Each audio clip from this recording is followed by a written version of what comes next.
After being forced from Latakia for over a decade, Fatima says hearing the sound of waves is like a symphony of the ocean. She was imprisoned by the Assad regime for being a journalist. She fled after her release and was presumed dead by her family. For her, it's an indescribable feeling coming home after 13 years to tell people she's still alive. The regime took me to the military security branch and later transferred me to branch 291 in Damascus, where I was held in an isolated underground cell. During a raid on our home, my sister tragically passed away from a heart attack caused by fear. People thought I died and they held a large funeral for me. She's on her way to see her mother, but Fatima's reunion is incomplete without her brothers. I am overwhelmed by sadness and fear, particularly about how to tell my mother about my 3 brothers who remain missing. In Homs, Subeh and his uncle are among the missing. Mamdo says his 22-year-old son was a taxi driver wrongly accused of planting a bomb. An accusation from the arresting officers was enough to classify him a terrorist. That was a label for anyone suspected of being part of the uprising against the Assad regime. I searched for them everywhere. Some people said Subeh was in branch 215. Later, the police station in Qaboon told me that he died. We asked about my brother, but it was in vain. There was no record. Both of them were detained in 2012 and went missing that same year. At the Al-Marja Square in Damascus, Abdurrahman waits for her son every day by herself. Her eyes full of hope as she believes she's seen a glimpse of him. When prisoners were released from Sednaya, known here as the human slaughterhouse.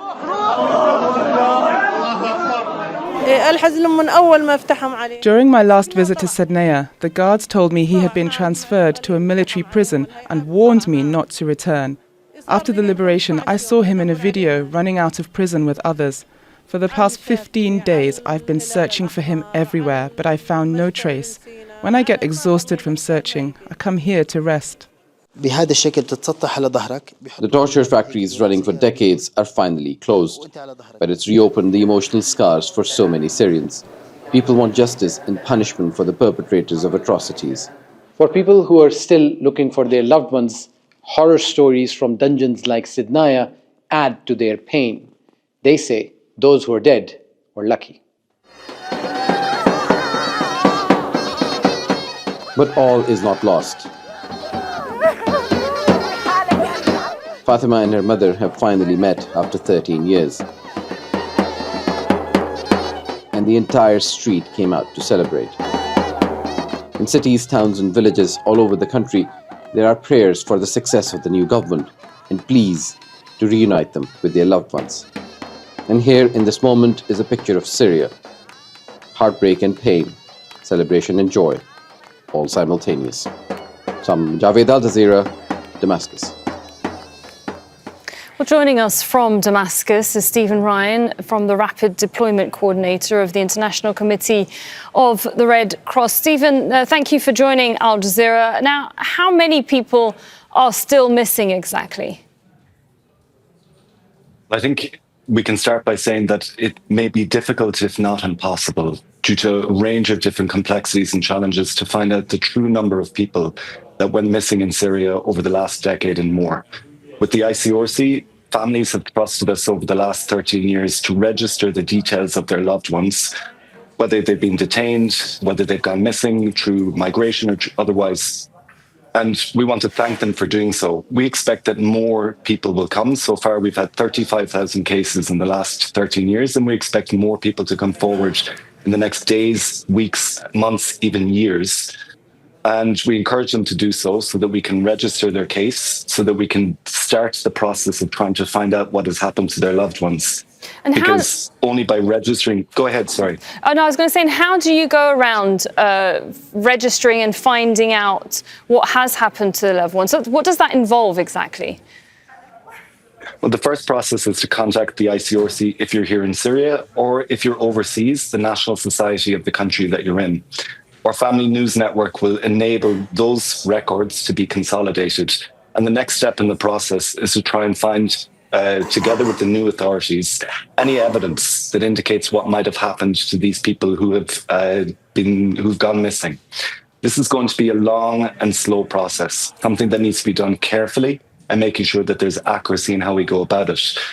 Certainly, there's going to be a lot of challenges and, unfortunately, longer waits for those who are desperately waiting in agony to have any news of what has happened to their loved one. I mean, it's like searching for a pin in a haystack. Is there a system in place when it comes to, for example, a Syrian wanting to search records to be able to identify bodies?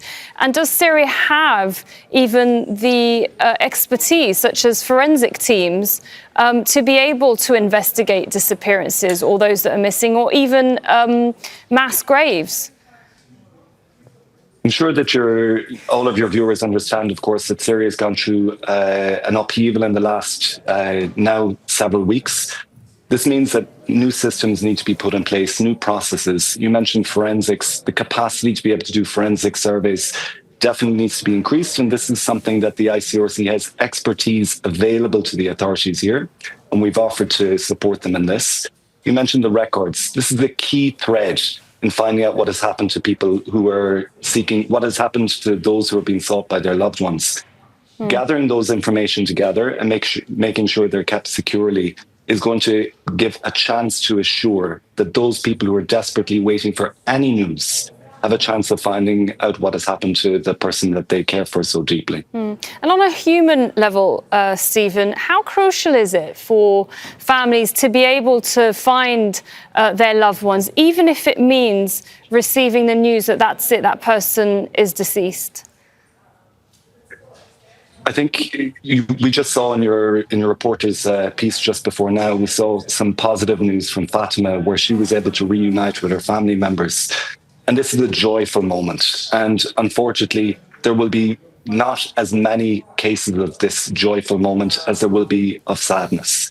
But if you put yourself in the position of somebody who's been seeking desperately for their loved one, for any information, having some sense of closure of finding out what has happened to them, and perhaps finding out where their remains are, where their loved one is buried, this is a vital part of the process of restoring and rehealing the wounds that Syria has suffered over many years. It will take a very long time, but I know for certain that the families of those who are missing will never give up on their loved ones, and neither will the ICRC. As long as it will take, we will keep searching and doing all that we can to find out what has happened to these people. And I really encourage those who have not yet come forward to the ICRC or the Red Cross and Red Crescent to please do contact us and register whatever details you can so that we can do all that we can do to find out some answers for the people that are waiting. Okay, well, there you go. For those in Syria or of Syrian origin who are listening, they can reach out to you. Thank you very much, Stephen Ryan, the Rapid Deployment Coordinator of the ICRC.